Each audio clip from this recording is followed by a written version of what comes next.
Last week, as we began the season of Lent, I asked you to think about how we make disciples of someone else. But I think the more fundamental question we really need to ask, especially as we begin the season of Lent, is, am I a disciple myself? Now, that's much more than just keeping a pew warm for 15 minutes once a week. That's much more than just putting $5 in the envelope. That's much more than just being a card-carrying Catholic. What it means to be a disciple is that there's a fire. There's a fire inside of us of the love of Christ and how that's radically changed my life. And that's something I want to share with someone else. And as Catholics, this is something we're not always comfortable with. We know a lot of things about Jesus up here. We know a lot of stories. We know a lot of facts. Maybe we even know some big theological words.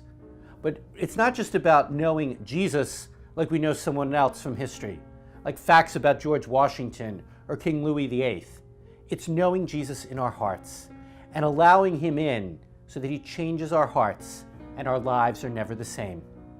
Jesus, first and foremost, needed to make disciples of Peter, James, John, and Andrew, that they had that personal encounter, that personal relationship with the Lord, so that that could be the basis of what they shared with someone else and kind of passed it on. And I think as we begin the season of Lent, that's really the first and foremost question. Do I have that fire? Do I have that love of Christ in my hearts?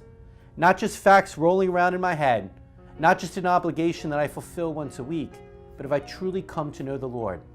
And if not, Lent's the perfect time to change that. The traditional disciplines the Church puts before us, prayer, fasting, and almsgiving, are great ways. By deepening our prayer life, we invite Christ in. By fasting from those excesses none of us really need, we make room for him in our heart.